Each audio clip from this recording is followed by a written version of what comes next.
Capri T shirt और cap पहने राहुल गांधी की तस्वीर और उस तस्वीर से भारतीय जनता पार्टी के पूरे आईटी सेल में मचा हड़कंप और पेट में उठा हुआ मरोड़। लेकिन इन सब के बीच जो सबसे बड़ी खबर, वो खबर राहुल गांधी को एक बार फिर घेरने की कोशिश में लग गई एजेंसियां और खास तौर पर ईडी, जी हां, प्रवर्तन निदेशालय। और इस बार मामला नेशनल हेराल्ड का नहीं है। इस बार मामला वही है जिस मामले को च्युइंगम की तरह बार बार खींचा जा रहा है। मामला राहुल गांधी की नागरिकता से जुड़ा हुआ। अब आप कहिएगा कि आखिरकार नागरिकता के मामले में प्रवर्तन निदेशालय कहां से आ गया? तो दरअसल एक नए कानून का उपयोग फिर से किया जाएगा और ये कानून होगा पीएमएलए नहीं बल्कि फेमा। पूरी बात जरा विस्तार से। नमस्कार, मैं स्वप्निल और आप मुद्दा देख रहे हैं। दोस्तों, आगे बढ़े उससे पहले एक छोटी सी अपील है। मुद्दा इन दिनों एक आर्थिक संकट से जूझ रहा है। एक तरफ हमारे मेन बैंक अकाउंट बीते कई महीनों से फ्रीज चल रहे हैं, तो दूसरी तरफ हमारे 28 साल पुराने चैनल को हमसे 2 महीने पहले छीन लिया गया, परमानेंटली डिलीट कर दिया गया। लिहाजा डे टू डे ऑपरेशंस में मुद्दा को काफी मुश्किलों का सामना करना पड़ रहा है। यदि आप चाहें तो छोटी छोटी मदद जरूर कीजिएगा। इसके लिए आप स्क्रीन पर दिख रहे क्यूआर कोड या नीचे दिख रहे यूपीआई नंबर का इस्तेमाल कर सकते हैं। अब आगे बढ़ते हैं दोस्तों, और सबसे पहले आपको जरा वो तस्वीरें दिखाते हैं जिन तस्वीरों ने हंगामा काट रखा है। उसके बाद आपको एक ट्वीट दिखाएंगे और ईडी ने क्या किया है, क्या करने जा रही है, उसके बारे में विस्तार से बताएंगे और ये भी समझने की कोशिश करेंगे कि राहुल गांधी के खिलाफ रचा जा रहा ये कुचक्र क्या इसलिए भी है क्योंकि राहुल गांधी आज की तारीख में सबसे बड़ा खतरा बन गए हैं वर्तमान सत्ता के लिए।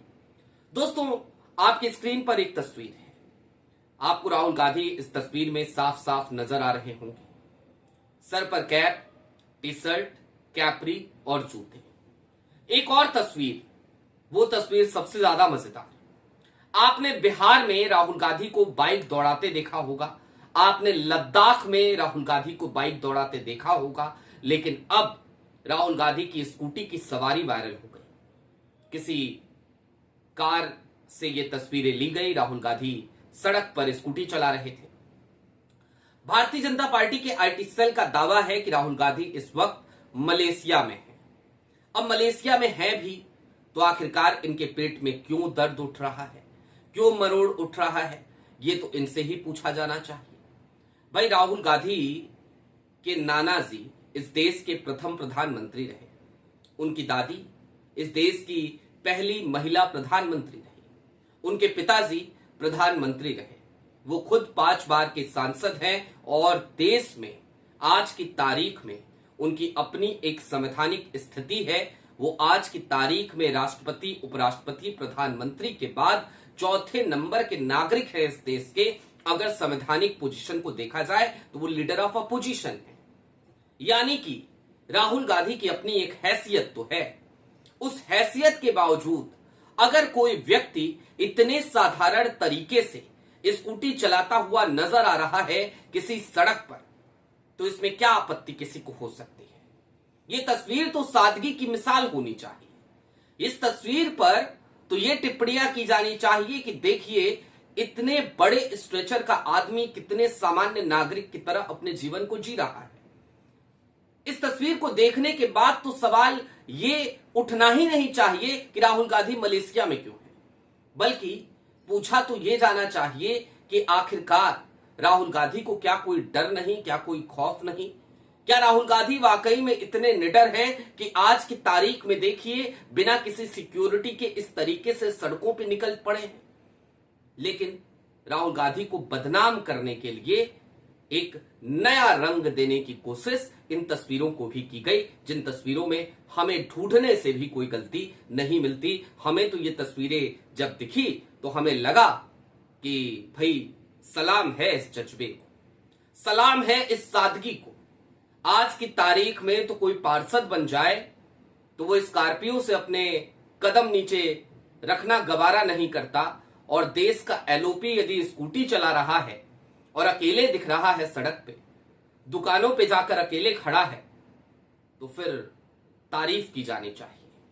वैसे भी जब देश में राहुल गांधी निकलते हैं सड़कों पर तो वो कहीं भी रुक जाते हैं, किसी को भी गले लगा लेते हैं। यही तो है leader of opposition Rahul Gandhi की सादगी। तो इसकी तारीफ करने की बजाय कुचक्र रचकर राहुल को बदनाम करने की कोशिशें आज सुबह से जारी और सारी है। खैर, अब आपकी स्क्रीन पर एक ट्वीट है, इस ट्वीट को और भी ज्यादा गौर से देखिएगा। ये ट्वीट बहुत मायने रखती है दोस्तों। ये ट्वीट किसका है? ये ट्वीट है एस विघ्नेश सिसर का। कर्नाटका से आते हैं, भारतीय जनता पार्टी के कार्यकर्ता हैं और इन्होंने ट्वीट करके ये जानकारी दी है कि प्रवर्तन निदेशालय ने इन्हें समन किया है और समन करते हुए इन्हें 9 तारीख को जो भी इनके पास एविडेंस हैं वो मांगा है इनसे और कहा है कि आप आइए जरा प्रवर्तन निदेशालय के कार्यालय में और जो भी डॉक्यूमेंट है राहुल गांधी के विदेशी नागरिक होने के जो सबूत हैं आपके पास, वो सबूत जरा दे दीजिए। अब दोस्तों, सबसे ज्यादा मजे की बात क्या है? ईडी की एंट्री हो गई नागरिकता के मामले में। नागरिकता के मामले में, नेशनल हेराल्ड के मामले में आपको पता ही है, स्थितियां बदस्तूर कुछ उसी तरीके की लगती हैं। नेशनल हेराल्ड के मामले में तो कि खोदा पहाड़ निकली चूहिया, उस केस से काम बनेगा नहीं।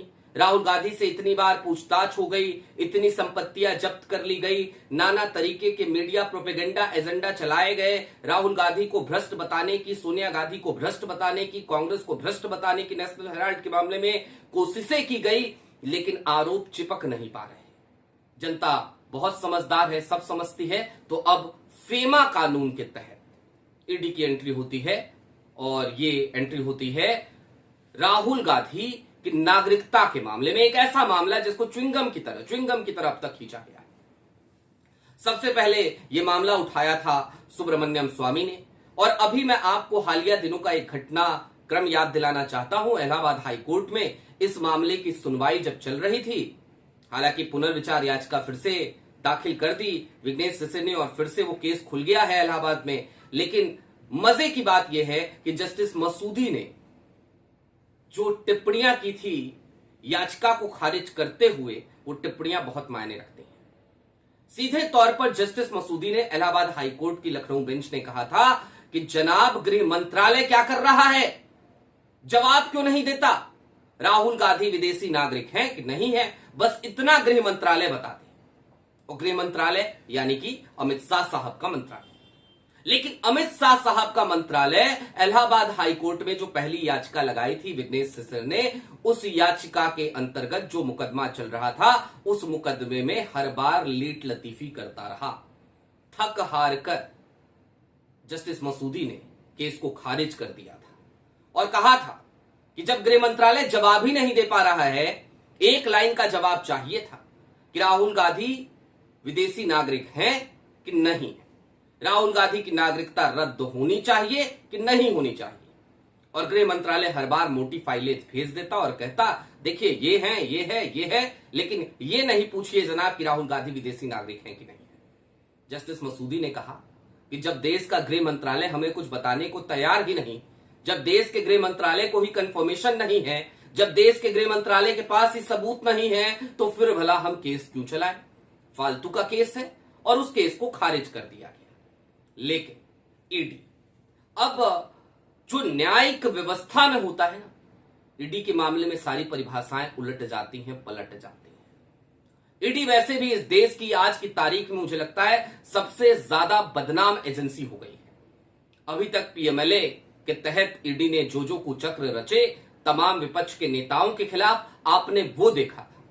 लेकिन अब बारी फेमा कानून के तहत कुचक्र रचने की, ऐसा लगता है वो है और इसकी तैयारी कर ली गई है। और अब राहुल गांधी को ईडी फेमा कानून के तहत परेशान करेगी, इस बात की भी तैयारी हो गई है।